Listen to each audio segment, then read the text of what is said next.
Good day everyone and welcome po sa ating video. So for this video, ipapakita po namin sa inyo yung nasa likod ko. Ayan.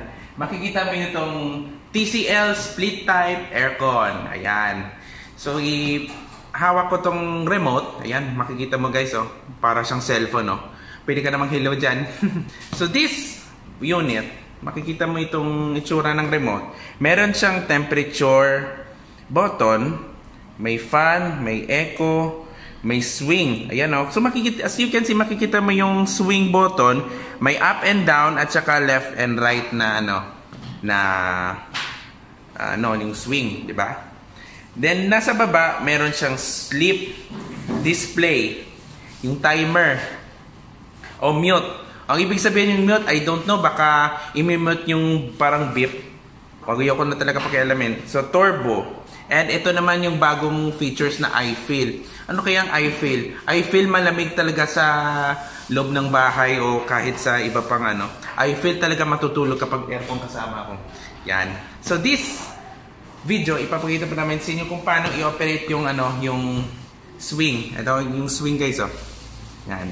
This is may up and down at saka left and right. You can see, ito yung swivel. Oh.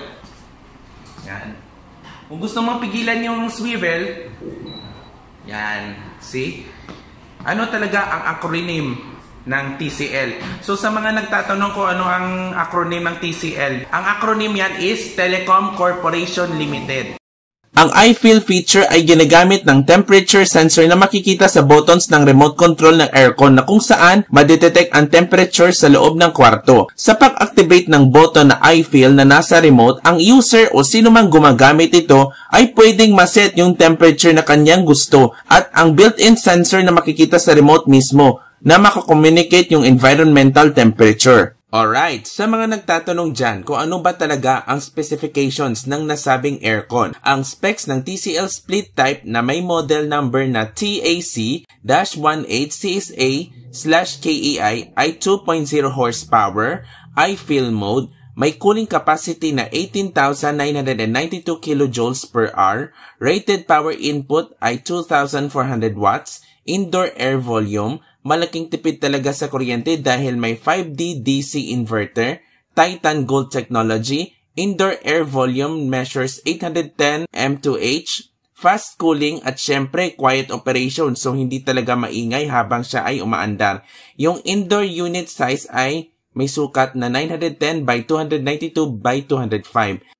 I-adjust po natin ito kasi naka 18. Paano itong mag-adjust into 16? Ibaba natin siya like this. Yan.